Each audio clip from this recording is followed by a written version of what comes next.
In the summer of 2000, one football transfer broke a country's heart.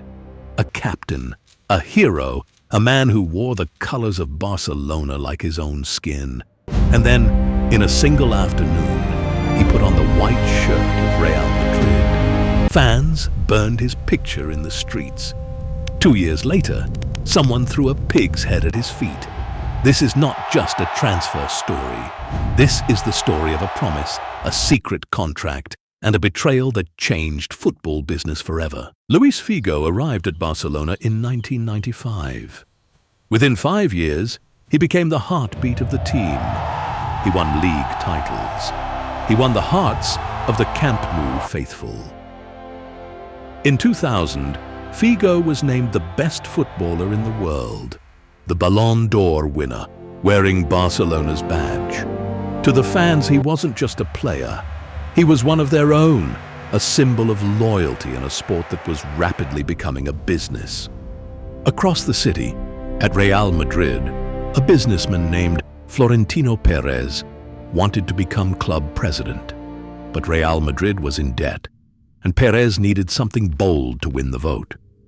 So he made an extraordinary promise to the members. If elected, he would sign Luis Figo, Barcelona's own captain, away from their fiercest rivals. It sounded impossible.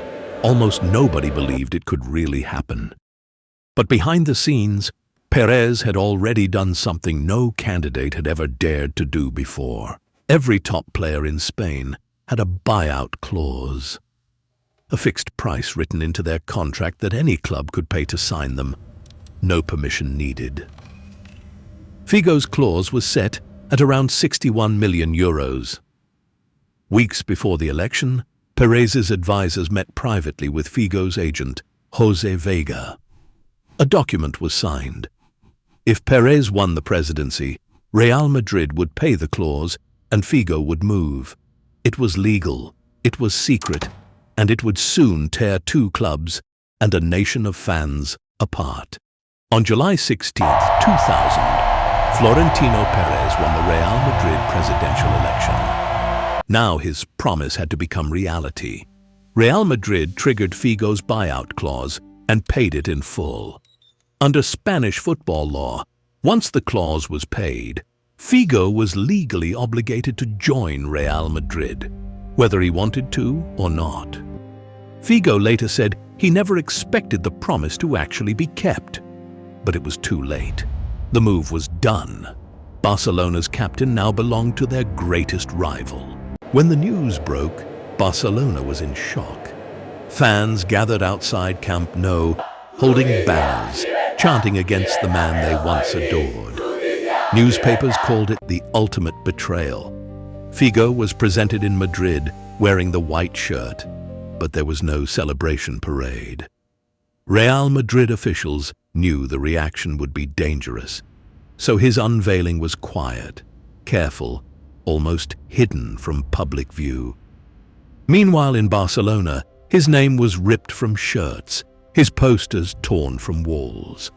A hero had become, overnight, the most hated man in Catalonia. In November 2000, Figo returned to Camp Nou for the first time as a Real Madrid player. 98,000 fans filled the stadium, and the noise was deafening. Whistles, insults, objects thrown onto the pitch, bottles, coins, even a mobile phone landed near him as he tried to take a corner kick. Security had to escort him closely. It was one of the most hostile atmospheres ever recorded in football history. Figo stayed calm, played the match, and Real Madrid left with a point. But the anger from that night hadn't peaked yet. Something worse was still coming. On November 23, 2002, Figo returned to Camp Nou once again. This time, when he walked over to take a corner kick, the crowd's fury reached its peak. Fans threw a full bottle of whiskey, golf balls, and mobile phones onto the pitch. And then, one object stunned the entire football world. A pig's head landed on the grass, just meters from where Figo stood. The referee stopped the match for over 10 minutes. Images of the incident spread across the globe within hours. It became one of the most infamous moments in football history, a symbol of just how deep the betrayal had cut.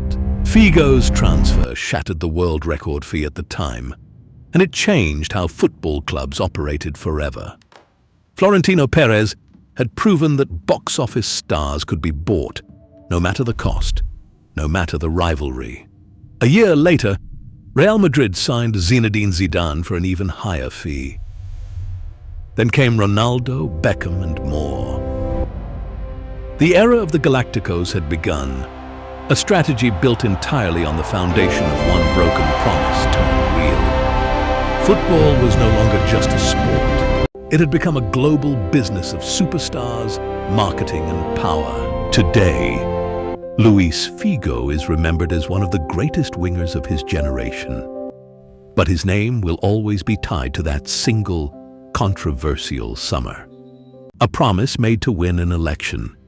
A secret contract signed in the shadows. A move that broke a fan base's heart and rewrote the rules of football forever. Some call it ambition, others call it betrayal. But one thing is certain: football was never quite the same again. If you enjoyed this story, subscribe to Oki Tips for more untold truths behind football's biggest transfers, and let us know in the comments, do you think Figo made the right choice?